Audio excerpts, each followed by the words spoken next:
Hey y'all, welcome back to Digital Products Consulting. I'm Daytonia. This is our second half of the conversation with Elise Brianna Martinez and Larissa Marion. We pick up the conversation discussing my entry into the world of Canva. We go further to discuss e-learning authoring tools, what we like about them, how we use them, and our processes. So yeah, let's jump back into the conversation. Right. Yes. So with consistency, you and Canva, Elise, and Larissa, you and Canva, and both of you an articulate storyline. Oh my God. Like, I love it so much because you can do so much. So let's get into some e-learning authoring tools and how you use them. So my first question to all new instructional designers, to storyboard or not to storyboard? You go first, Larissa. My goodness, okay. The So, storyboard.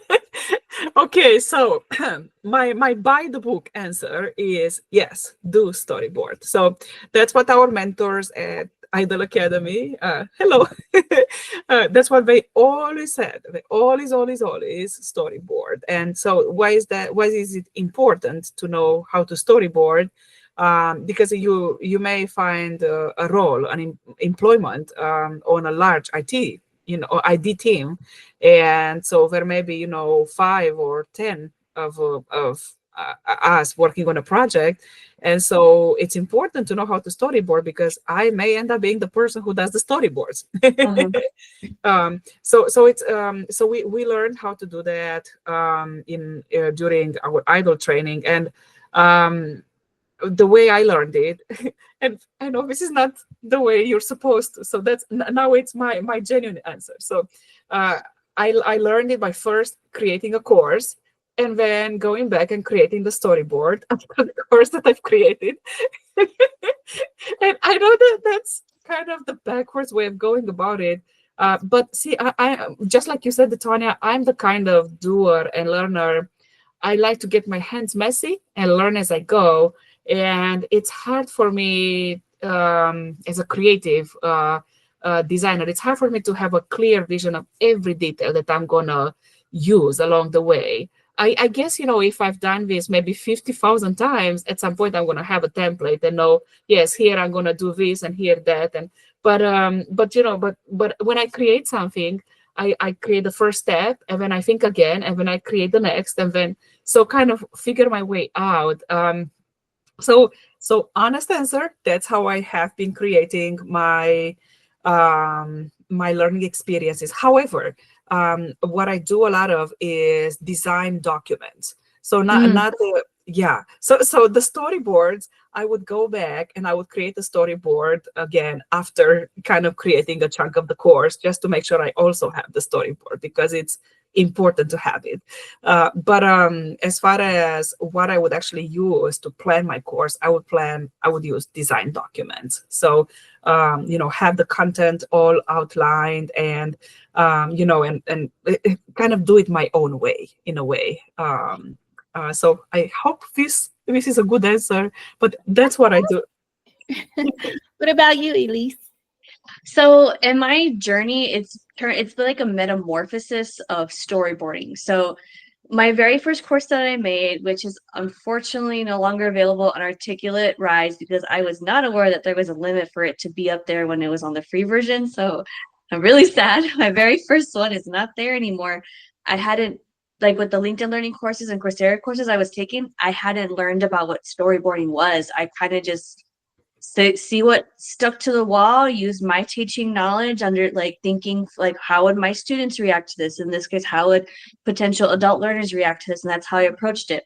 So as I came across this other learning, so I unfortunately could not afford to do any boot camps and whatnot, so I was picking up stuff like from books. Like I have a little library like in front of me, like of all the authors that everyone recommends, and that's how I kind of picked it up. And from there, I started dabbling with storyboarding with my one inarticulate storyline, where I did it more as a not a text based, but the visual based, where you kind of have a general animation imagery idea with what I want it to say. And while it was very time consuming, at least I knew what I wanted my plan to be. So now, and I'm skipping other stuff I've made for my portfolio, but now here with coaching season, had we not storyboarded, oh, I don't think this thing would have been where it's at. And like with storyboard, I think instead of thinking like it's this massive thing, it could, in my opinion, I can see it as small as just mind mapping what you want your course flow to be, what you want the story to be for your learners to follow so that they retain that knowledge and information.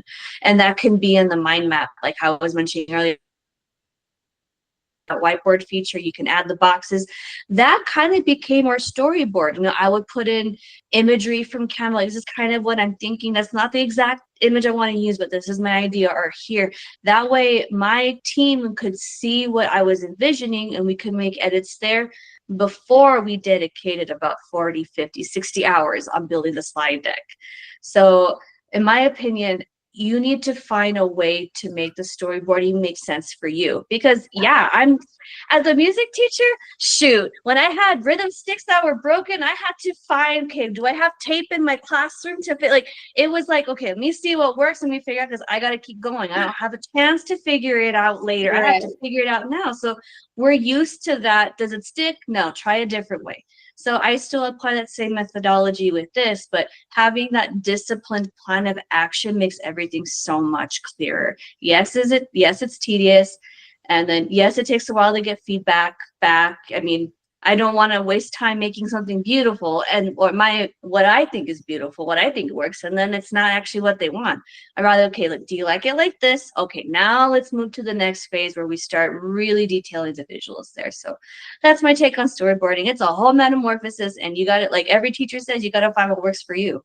Yeah, absolutely. I just wanted to add on. I like what Elise said, that it's a metamorphosis. So that's how I'm going to frame it. Because see, I think I was imagining storyboard as being this template, that I had to follow. But now that you put it like that, I mean, that's so true. Those design documents, like in my internship, we always had this big design whiteboards. I've seen those videos. Yeah. Yeah. And it's like, it's intimidating. And like, I'm not going to lie, my dream was always to be a Disney animator. So I'm getting a little bit of that with this. So it's those little things, right?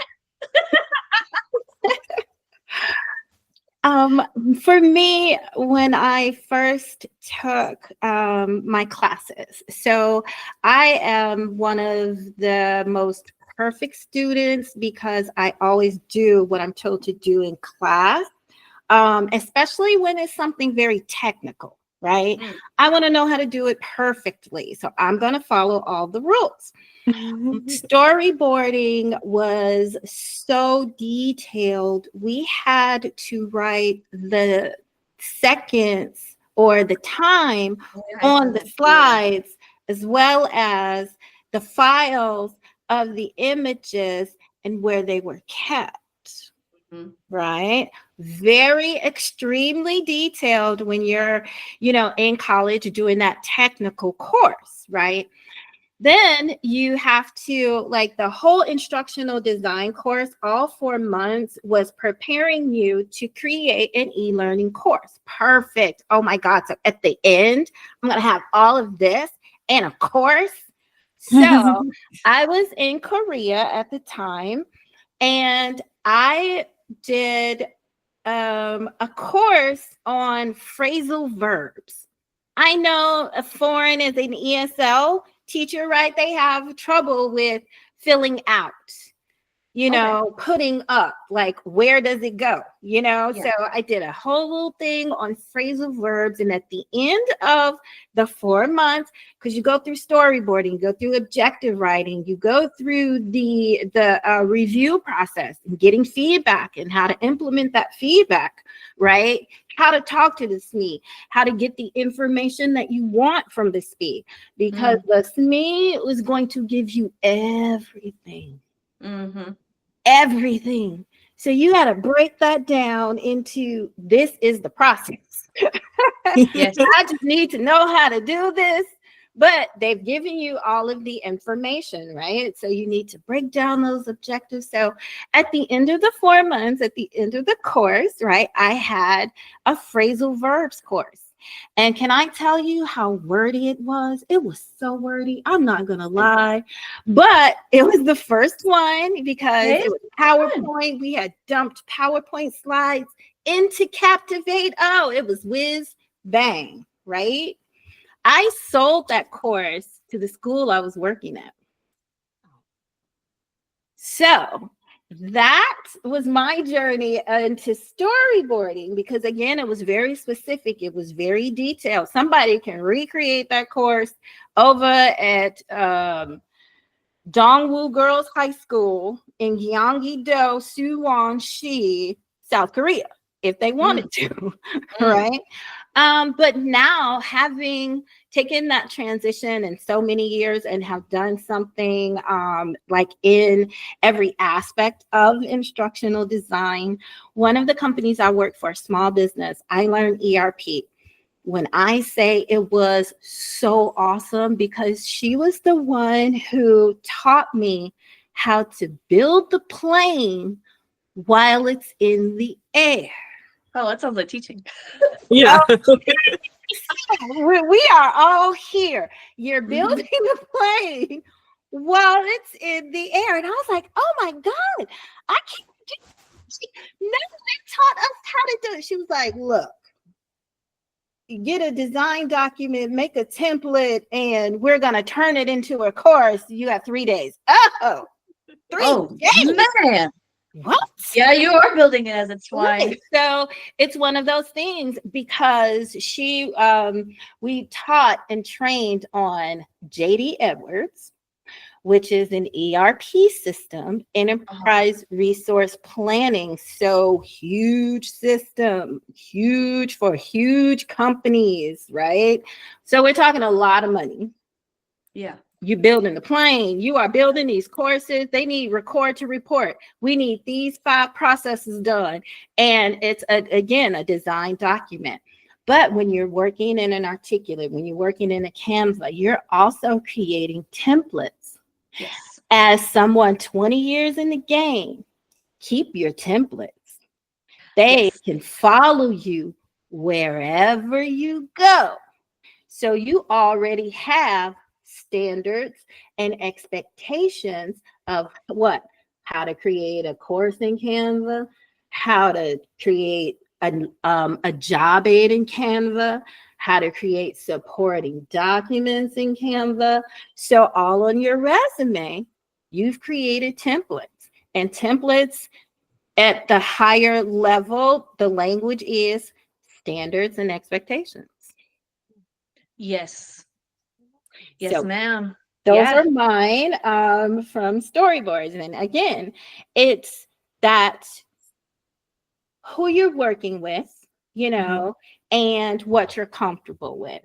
So yeah, just having to do all of that SaaS training on the fly. It's like, oh, design documents. But again, having those templates in Captivate. Oh, I bet that saves so much Those time. courses. Crank them out. Because when you're training in SaaS, you want to do, right? You need to know how to click on the screen, how to do this, where to go, how to reset your password, how to log in, you know, how to send an email, whatever that software as a service product is supposed to give you to help you do your job better, right? You want to know how to do it. Yeah. Right? Like a music teacher. You can teach all the theory in the world, but you know, kids got to hear it. You got to apply it. That's how they learn. Yes, definitely. Awesome. So thank you so much. I don't want to take all of you all's time, but so I will figure some things out. Like again, we can nerd out all day and talk about instructional design and SaaS. So how about we come back next week and do it again? Yes, let's do it. Let's do this a recurring thing. We got to keep our brains awake, our ideas fresh, and share them. Yes. Absolutely. Yeah, definitely. Say goodbye and hold on. I'm going to stop the recording. Okay. All right, I'm going to stop it. Now, is it good? Probably not. But the whole thing is consistency. And I always say, I can only get better.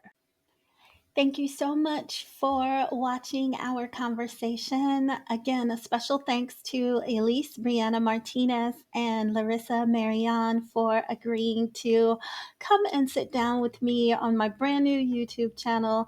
This is what happens when you have genuine connections and you genuinely network on LinkedIn. So thank you so much, ladies, for your time. And yeah, we'll see you in the next one. Bye.